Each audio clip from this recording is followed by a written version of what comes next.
শুধু চাল, তেল, মাংসই নয়, মুড়ি, গুড়, চিড়ার মতো ইফতার সামগ্রীর বাজারও চড়া। এক মাসে এসব খাবারের দাম বেড়েছে কেজিতে ৫০ টাকা পর্যন্ত। এজন্য উৎপাদন খরচ বাড়ার অজুহাত দিচ্ছেন বিক্রেতারা। তবে ক্রেতাদের অভিযোগ, বাজারে তদারকি না থাকার প্রভাব।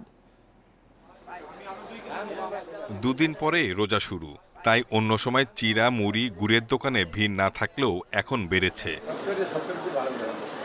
১ থেকে ১.৫ মাস আগে প্রতি কেজি আখের গুড় বিক্রি হতো ১০০ টাকা কেজিতে, এখন তা ১৫০ টাকা। খেজুরের গুড় বিক্রি হচ্ছে ২০০ টাকায়।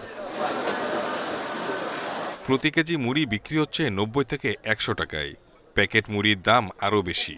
চিড়ার দাম ১০০ থেকে ১২০ টাকা কেজি। ক্রেতাদের অভিযোগ, রোজায় চাহিদা বাড়ায় সুযোগ নিচ্ছে বিক্রেতারা। বাজার তো আসলে সরকার নিয়ন্ত্রণ করতে পারতেছে না।